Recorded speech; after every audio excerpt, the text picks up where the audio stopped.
जय श्री राधे। पूर्णिमा के पावन अवसर पर श्रवण करिए पूर्णमासी व्रत कथा। द्वापर युग में एक समय की बात है कि यशोदा जी ने कृष्ण से कहा, हे कृष्ण, तुम सारे संसार के उत्पन्न करता, पोषण तथा उसके संहार करता हो। आज कोई ऐसा व्रत मुझसे कहो जिसके करने से मृत्यु लोक में स्त्रियों को विधवा होने का भय न रहे तथा यह व्रत सभी मनुष्यों की मनोकामनाएं पूर्ण करने वाला हो। श्री कृष्ण कहने लगे, हे माता, तुमने अति सुंदर प्रश्न किया है। मैं तुमसे ऐसे ही व्रत को सविस्तार कहता हूँ। सौभाग्य की प्राप्ति के लिए स्त्रियों को द्वात्रिशत अर्थात 32 पूर्णिमाओं का व्रत करना चाहिए।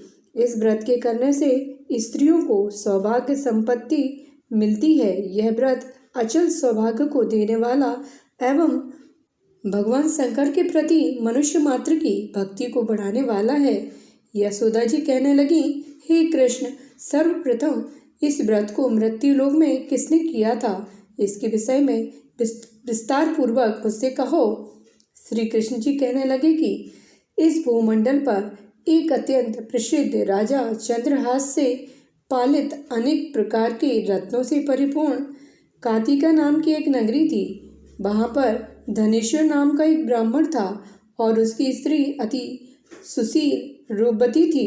दोनों ही उस नगरी में बड़े प्रेम के साथ रहते थे। घर में धन धान्य आदि की कमी नहीं थी। उनको एक बड़ा दुख था कि उनके कोई संतान नहीं थी। इस दुख से वह अत्यंत दुखी रहते थे। एक समय एक बड़ा तपस्वी योगी उस नगरी में आ गया। वह योगी उस ब्राह्मण के घर को छोड़कर अन्य सब घरों से भिक्षा लाकर भोजन किया करता था। रूपवती से वह भिक्षा नहीं लिया करता था। उस योगी ने एक दिन रूपवती से भिक्षा न लेकर किसी अन्य घर से भिक्षा लेकर गंगा किनारे जाकर भिक्षान्य को प्रेम पूर्वक खा रहा था कि धनेश्वर ने योगी से यह सब कार्य किसी प्रकार से देख लिया। अपनी भिक्षा के अनादर से दुखी होकर धनेश्वर योगी से बोला, महात्मा, आप सब घरों से भिक्षा लेते हैं परंतु मेरे घर की भिक्षा कभी भी नहीं लेते। इसका कारण क्या है? योगी कहने लगा कि निपुत्री के घर की भीख पतितों के अन्न के तुल्य होती है और जो पतितों का अन्न खाता है वह भी पतित हो जाता है। चूंकि तुम निपुते हो अतः पतित हो जाने के भय से मैं तुम्हारे घर की भिक्षा नहीं लेता हूँ। धनेश्वर यह बात सुनकर अपने मन में बहुत दुखी हुआ और हाथ जोड़कर योगी के पैरों पर गिर पड़ा तथा अंतर्भाव से कहने लगा कि हे महाराज, यदि ऐसा है तो आप मुझको पुत्र प्राप्ति का उपाय बताइए। आप सर्वज्ञ हैं, मुझ पर अवश्य ही यह कृपा कीजिए। धन की मेरे घर में कोई कमी नहीं परंतु मैं पुत्र न होने के कारण अत्यंत दुखी हूँ। आप मेरे इस दुख का हरण करें, आप सामर्थ्यवान हैं। यह सुनकर योगी कहने लगा, हे ब्राह्मण, तुम चंडी की आराधना करो। घर आकर उसने अपनी स्त्री से सब वृतांत कहा और स्वयं तप के निमित्त वन में चला गया। वन में जाकर उसने चंडी की उपासना की और उपवास किया। चंडी ने 16वें दिन उसको स्वप्न में दर्शन दिया और कहा, हे धनेश्वर, जा तेरे पुत्र होगा परंतु वह 16 वर्ष की आयु में ही मृत्यु को प्राप्त हो जाएगा। यदि तुम दोनों स्त्री पुरुष 32 पूर्णमासी का व्रत विधि पूर्वक करोगे तो वह दीर्घायु हो जाएगा। जितनी तुम्हारी सामर्थ्य हो आटे के दिए बनाकर शिव जी का पूजन करना परंतु पूर्णमासी को 32 हो जाने चाहिए। प्रातःकाल होने पर इस स्थान के समीप ही तुम्हें एक आम का वृक्ष दिखाई देगा। उस पर तुम चढ़कर एक फल तोड़कर शीघ्र अपने घर चले जाना। अपनी स्त्री से सब वृतांत कहना। ऋतु स्नान के पश्चात वह स्वच्छ होकर श्री शंकर जी का ध्यान करके उस फल को खा लेगी। तब शंकर भगवान की कृपा से उसको गर्भ हो जाएगा। जब वह ब्राह्मण प्रातःकाल उठा तो उसने उस स्थान के पास ही एक आम का वृक्ष देखा और उस पर चढ़कर उस फल को तोड़ने का प्रयत्न किया परंतु वृक्ष पर कई बार प्रयत्न करने पर भी वह चढ़ ना पाया। तब तो उस ब्राह्मण को बहुत चिंता हुई और विघ्न विनाशक श्री गणेश जी की वंदना करने लगा। हे दयानिधे, हे दया बिंदु, अपने भक्तों के विघ्नों का नाश करके उनके मंगल कार्य को करने वाले, दुष्टों का नाश करने वाले, रिद्धि सिद्धि के देने वाले, आप मुझको कृपा करके इतना बल दें कि मैं अपनी मनोकामना को पूर्ण कर सकूं। इस प्रकार गणेश जी की प्रार्थना करने पर उनकी कृपा से धनेश्वर वृक्ष पर चढ़ गया और उसने एक अति सुंदर आम का फल देखा। उसने सोचा कि जो वरदान से फल मिला था वह यह है और कोई फल दिखाई नहीं देता। उस धनेश्वर ब्राह्मण ने जल्दी से उस फल को तोड़कर अपनी स्त्री को लाकर दिया और उसकी पत्नी ने अपने पति के कथन अनुसार उस फल को खा लिया और वह गर्भवती हो गई। देवी जी की असीम कृपा से उसके एक अत्यंत सुंदर पुत्र उत्पन्न हुआ, जिसका नाम उन्होंने देवीदास रखा। माता पिता के हर्ष और शोक के साथ वह बालक शुक्ल पक्ष के चंद्रमा की भांति अपने पिता के घर में बढ़ने लगा। भवानी की कृपा से वह बालक बहुत ही सुंदर, सुशील और विद्या पढ़ने में बहुत निपुण हो गया। दुर्गा जी की आज्ञा अनुसार उसकी माता ने द्वात्री सद अर्थात 32 पूर्णमासी का व्रत रखना प्रारंभ कर दिया, जिससे उसका पुत्र बड़ी आयु वाला हो जाए। 16वां वर्ष लगते ही देवीदास के माता पिता को बड़ी चिंता हो गई कि कहीं उनके पुत्र की इस वर्ष मृत्यु न हो जाए। इसलिए उन्होंने अपने मन में विचार किया कि यदि यह दुर्घटना उनके सामने हो गई तो वे इसे कैसे सहन कर सकेंगे। इसलिए उन्होंने देवीदास के मामा को बुलाया और कहा कि हमारी इच्छा है कि देवीदास 1 वर्ष तक काशी में जाकर विद्या अध्ययन करे और उसको अकेला भी नहीं छोड़ना चाहते, इसलिए साथ में तुम चले जाओ और 1 वर्ष के पश्चात इसको वापस लौटा लाना। सब प्रबंध करके उसके माता पिता ने काशी जाने के लिए देवीदास को एक घोड़े पर बैठाकर उसके मामा को उसके साथ कर दिया, किंतु यह बात उसके मामा या किसी और से नहीं कही। धनेश्वर ने सपत्नी अपने पुत्र की मंगल कामना तथा दीर्घायु के लिए भगवती दुर्गा की आराधना और पूर्णमासियों का व्रत करना आरंभ कर दिया। इस प्रकार बराबर 32 पूर्णमासी का व्रत किया। कुछ समय पश्चात एक दिन वह दोनों मामा और भांजा मार्ग में रात्रि बिताने के लिए किसी ग्राम में ठहरे हुए थे। उस दिन उस गांव में एक ब्राह्मण की अत्यंत सुशील, विदुषी और गुणवती कन्या का विवाह होने वाला था। जिस धर्मशाला के सुंदर अंदर वर और उसकी बारात ठहरी हुई थी, उसी धर्मशाला में देवीदास और उसके मामा भी ठहरे हुए थे। संयोगवश कन्या को तेल आदि चढ़ाकर मंडप आदि का कृत्य किया गया तो लगने के पश्चात वर को धनुर्वात हो गया। अरस्तु वर के पिता ने अपने कुटुंबियों से परामर्श करके निश्चय किया कि यह देवीदास मेरे पुत्र जैसा ही सुंदर है, मैं इसके साथ ही लग्न करा दूं और बाद में विवाह के अन्य कार्य मेरे लड़के के साथ हो जाएंगे। ऐसा सोचकर वह देवीदास के मामा से जाकर बोला कि तुम थोड़ी देर के लिए अपने भांजे को हमें दे दो, जिससे विवाह व लग्न का सब कार्य सुचारू रूप से हो सके।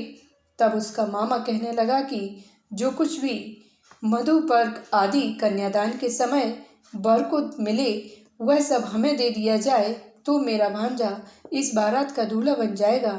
यह बात वर के पिता ने स्वीकार कर लेने पर उसने अपना भांजा वर करने को भेज दिया और उसके साथ सब विवाह कार्य रात्रि में विधि पूर्वक संपन्न हो गया। पत्नी के साथ वह भोजन न कर सका और अपने मन में सोचने लगा कि न जाने यह किसकी स्त्री होगी। वह एकांत में इसी सोच में गर्म निश्वास छोड़ने लगा तथा उसकी आंखों में आंसू भी आ गए। तब वधू ने पूछा कि क्या बात है, आप इतने उदासीन व दुखी क्यों हो रहे हैं। तब उसने सब बातें जो वर के पिता व उसके मामा में हुई थी उसको बतला दी। तब कन्या कहने लगी कि यह ब्रह्मा विवाह के विपरीत कैसे हो सकता है। देव ब्राह्मण और अग्नि के सामने मैंने आपको ही अपना पति बनाया है, इसलिए आप ही मेरे पति हैं। मैं आपकी ही पत्नी रहूंगी, किसी अन्य की कदापि नहीं। तब देवीदास ने कहा कि ऐसा मत करिए, क्योंकि मेरी आयु बहुत थोड़ी है। मेरे पश्चात आपकी क्या गति होगी, इन बातों को अच्छी तरह विचार लो। परंतु वह दृढ़ विचार वाली स्त्री बोली कि जो आपकी गति होगी वही मेरी गति होगी। हे स्वामी, आप उठिए और भोजन करिए, आप निश्चय ही भूखे होंगे। इसके बाद देवीदास और उसकी पत्नी दोनों ने भोजन किया तथा शेष रात्रि भी वे सोते रहे। प्रातःकाल 4 बजे देवीदास ने भी पत्नी को 3 नगों से जड़ी हुई एक अंगूठी दी, एक रुमाल दिया और बोला, हे प्रिय, इसे लो और संकेत समझकर स्थिर चित्त हो जाओ।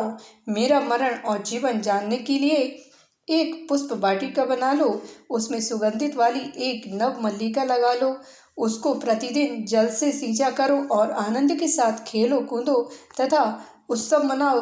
जिस समय और जिस दिन मेरा प्राण अंत होगा, ये फूल सूख जाएंगे और जब ये फिर हरे हो जाएं तो जान लेना कि मैं जीवित हूँ।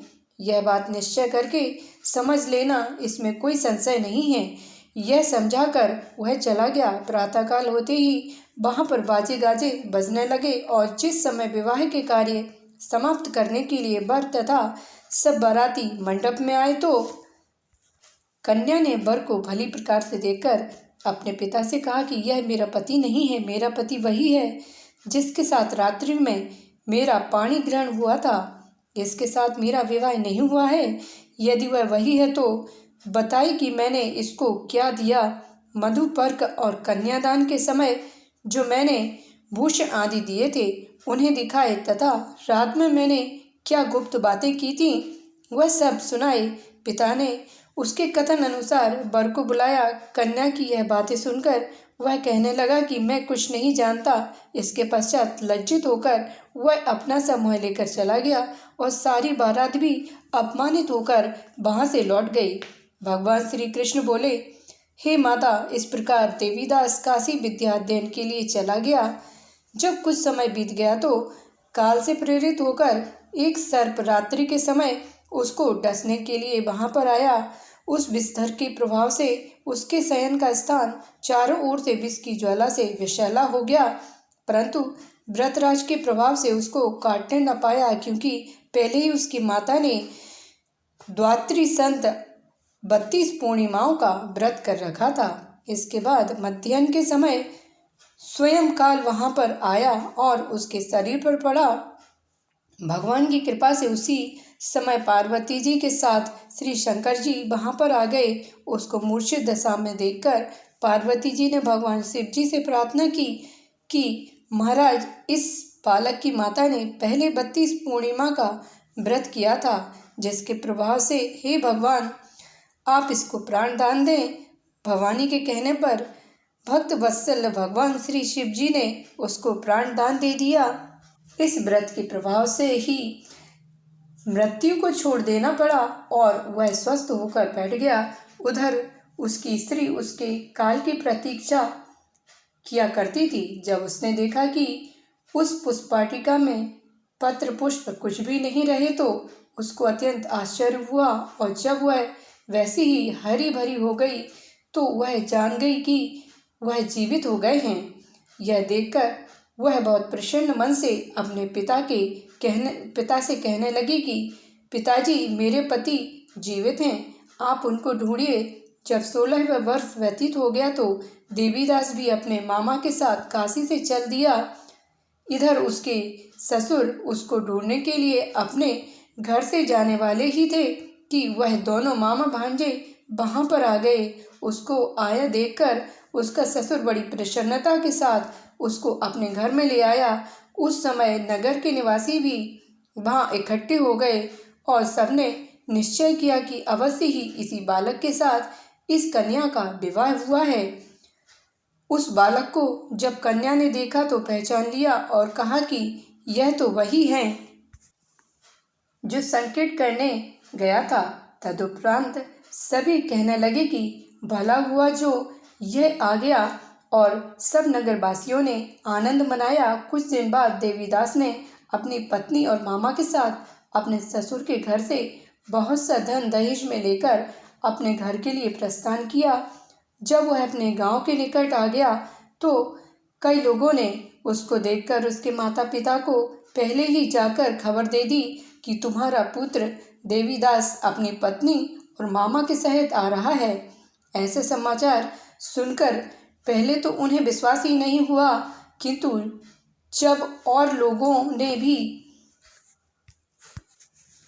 उनकी बात का समर्थन किया तो उनको बड़ा आश्चर्य हुआ। लेकिन थोड़ी देर में देवीदास ने आकर अपने माता पिता के चरणों में अपना सिर रखकर प्रणाम किया और उसकी पत्नी ने अपने सास ससुर के चरणों का स्पर्श किया तो माता पिता ने अपने पुत्र और पुत्र वधू को अपने हृदय से लगा लिया और दोनों की आंखों से प्रेम अश्रु बह चले। अपने पुत्र और पुत्र वधू के आने की खुशी में धनेश्वर ने बड़ा भारी उत्सव किया और ब्राह्मणों को बहुत सी दान दक्षिणा देकर प्रसन्न किया।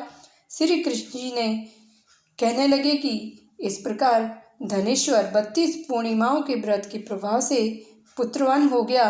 जो भी स्त्रियां इस व्रत को करती हैं वे जन्म जन्मांतरों में वैधव्य का दुख नहीं भोगती और सदैव सौभाग्यवती रहती हैं। यह मेरा वचन है, इसमें कोई संदेह नहीं मानना चाहिए। यह व्रत पुत्र पौत्रों को देने वाला तथा संपूर्ण मनोकामनाओं को पूर्ण करने वाला है। 32 पूर्णिमाओं के व्रत करने से व्रती की सब इच्छाएं भगवान शिव जी की कृपा से पूर्ण हो जाती हैं। बोलिए भगवान शंकर की जय, माता पार्वती की जय। चैनल पर पहली बार आए हैं तो चैनल को सब्सक्राइब करिए, बेल आइकन पर प्रेस करिए ताकि आने वाली सभी वीडियो की नोटिफिकेशन आपको सही समय पर प्राप्त हो जाएं। कमेंट जरूर करिए। मिलते हैं अगली वीडियो में। जय श्री राधे।